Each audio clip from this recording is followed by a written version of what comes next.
Tackle Junkies, what's going on, fellas? Today we're going to discuss the rigging options of the Biospawn ExoSwim.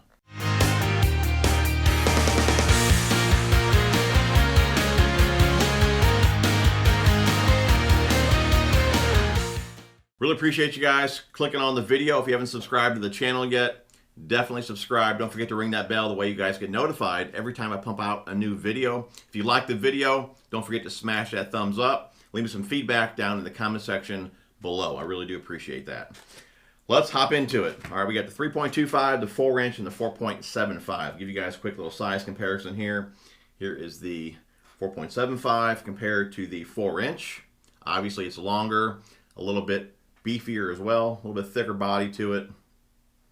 Okay, and then we'll just go ahead and compare the 3.25 to the 4-inch there.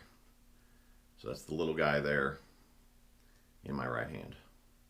Okay, that's the three sizes. Obviously a bunch of colors available up on the site. You guys can pick them up over at Biospawn. Use code TJ81 to save 20% off, or you can save more money by going over to Carl's, checking out the membership there, which I'll have linked down below. Definitely check that out. Free 30-day trial. Again, $49 for the year, up to 30% off. Definitely check that out. Again, you'll save more money over there at Carl's versus going to Biospawn. Okay, now there's going to be more rigging options than what I discussed today. This is basically going to be what I use them for. I get asked from time to time, what's best for what, so we're going to go over what I use these sizes for. All right, let's get started here with the 4.75. I mainly use this one here just for your standalone swim bait, your standalone Texas rig. Okay, Mustad Power Lock Plus with a spring keeper, 5/8 ounce weight is my go-to hook for this size swim bait here. Once in a while, I'll use a 16th. Majority of the time, I use the 1/8. Okay. Now, I do like this one here in particular because it's got this weight here, which you can slide up and down the shank. If you move it down and you kill it, it'll fall more horizontal. If you move it to the nose and kill it, it'll fall more nose down, more vertical, I guess you could say. Okay. Again, you just screw it into the nose there, like so.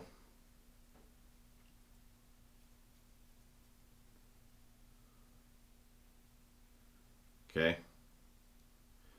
Make sure you're straight. Just line it up. I just kind of use my thumb there. Go in and come straight through it. And it'll lay there right in that hook slot. Okay.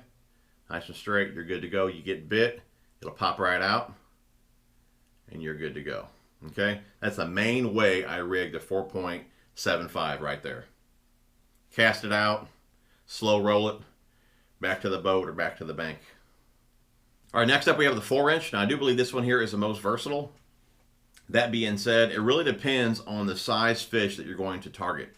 I would normally put this 4-inch on a spinnerbait for a trailer, but if you're after big fish, if you got 8-10 pounders on your lake, if you're targeting those big fish and you're using a big spinnerbait, you may want to rig up the 4.75 as a trailer. Again, I don't have huge fish in the lakes that I fish. Most of the time, I'm just looking for numbers just to get bit, so I go with the smaller presentation. Again, it does depend on the bait itself. You have to have a big enough hook and body to be able to accommodate a trailer of that size. But for me, the size baits that I'm using, the size fish that I'm targeting, the 4-inch is perfect as a trailer on a spinnerbait, even on a buzzbait. I love these on a underspin as well. But as rig it straight, or your spinnerbait might come in on its side.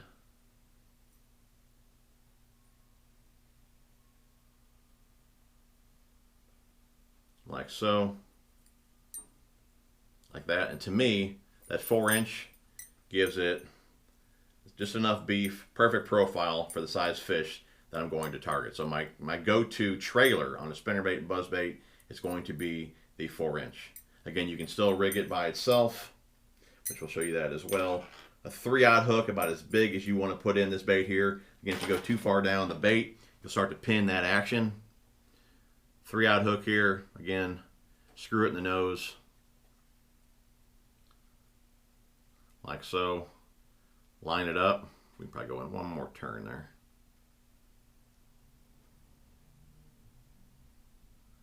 Like so, line it up with your thumb, go straight in, straight out, like so. It'll lay there right in that hook slot, and you are good to go. So you can rig it by itself, But again, mainly I use it for my trailers or spinner baits and buzz baits. It's fantastic, like I said, on an underspin. And I just buy these Picasso jig heads, a Smartmouth Plus. So if I want to rig it by itself, again, I'll just use the jig head bare. If I want some flash, I'll add these blades. Okay. Normally I just buy these, you know, in a 1/8, 3/16, 1/4, 3/8, and then I'll buy them in a 2/0 hook and a 3/0 hook. Some in a 4/0 hook, but again, it just depends on the size bait that I want to use or the size bait fish that the fish are feeding on. You know, sometimes I'll use this little 3/8 ounce head here with a little 2/0 hook. It's perfect on these little 3.25s right here if I'm fishing open water. I got some schooling fish, something like that. These are fantastic with that, again, the heavier heads, little small hook. The bait's got plenty of action just because I don't have a huge hook in the bait. So again, majority of the time I'm using that 4-inch as my trailer, the 4.75 as a standalone. All right, from there, let's go to the 3.25. Guys, I didn't use this one a ton in the beginning, but it's becoming one of my favorites. Now, I didn't mention it, but with the 4-inch, okay, it's killer as a swim jig trailer. Definitely one of my go-tos when I'm using the Picasso swim jigs. You can see just how big that hook is on the Picassos. Okay, grab another one here for you guys to see. And I'm a huge swim jig guy. I mean, this whole box here is dedicated to nothing but, you know, swim jigs. So again, I'm a huge swim jig guy. I love tossing a swim jig. But again, these ones here, you know, here's a shad one here again from Picasso. I believe this one's called a straight shooter from Picasso. Again, big hook on it. But this box here, these hooks are way too big for the 3.25. You pretty much won't have any action if you put that hook in this bait. You'll pin the action on it. You're going to have very, very little tail action. Again, not the right size trailer for those hooks. Now, my other go-to swim jig is this one right here from Z-Man. Again, you can pick them up at Carl's. That is the Snakehead, I believe it's called the Cross-Eye Snakehead Swim Jig. Been using these all last season. Really, really nice swim jig here. Flat bottom. If you want to fish it close to the surface, it does plane really fast. It's got a wire-tied skirt on it. Nice soft plastic keeper, but you'll see it's got a much smaller hook in it compared to these Picassos here. Okay, much smaller hook, which again pairs up really, really nice with the 3.25. So if I'm looking for that smaller presentation in a swim jig, this is going to be my combo right here. You can see here I got one tied on for one of my last trips out. The skirt is much shorter than a stock skirt. Okay, I like to trim these up. The shorter the skirt, the faster the response that it's going to have. It's a much faster action, again, compared to a longer skirt. You may want a longer skirt in colder water, a little more fluid action to it, more natural. But again, when I'm fishing these in the hot summer months, I want that faster responsive skirt. So again, I trim them up. Plus, I don't want the skirt to interfere with the action of my swim bait. Keep that in mind no matter what bait you rig up. Make sure the skirt does not interfere with the kick of your swim bait. But again, this is just a perfect little size here once I trim them up to pair with the 3.25, you know, for the trailer here. But again, nice little swim jig here from Z-Man. I'm going to rig one up for you guys real fast. Line her up. This makes a nice little profile here, which gets bit.